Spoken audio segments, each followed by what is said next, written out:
বস 6টা ঘন্টা ধরে আপনি জায়গায় কি করতেছেন?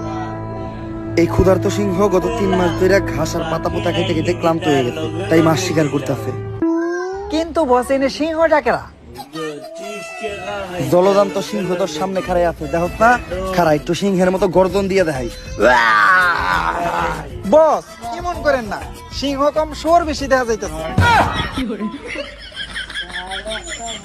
বস আপনি তো 6টা ঘন্টা ধরে চেষ্টা করতেছেন, একটা মাছিও ধরা পারলেন না। দেন এবার আমি একটু চেষ্টা করি। এইটা পোলাপানের খেলা না, এইভাবে মাছ শিকার করতে গেলে অনেক ট্রেনিং এর প্রয়োজন হয়। শুধু আমার মতো বড় লেভেলের শিকারীরা এইভাবে মাছ শিকার করতে পারে, তুই পারবি না। আমি করতেছি, খাড়ায় খাড়ায় দেখ। তোরে আমি না করছিলাম যে এইভাবে মাছ ধরা কোনো পোলাপানের খেলা না। কই পাঁচশ কোনো মাছ ধরতে উঠতে একটাও মাছ।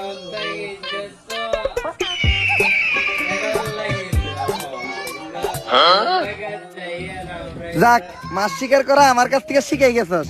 এতদিন আমার লগে থেকে কোনো কিছু তো শিখলি তুই। ল এবার আমি তোরে শিখাবো কিভাবে পাথর কইসা আগুন জ্বালাইতে হয়। পাথর কইসা আগুন ধরানোটা তেমন বড় কোনো বিষয় না, দুই পাথরে পাথরে সহবাস করাইলে নগদে আগুন ধরে দেবো। এই দেখ, ধরবো ধরবো। আসলে অনেকদিন পরে ধরাইতেছি তো তাই ধরতেছে না। বস এই কথা তো আপনি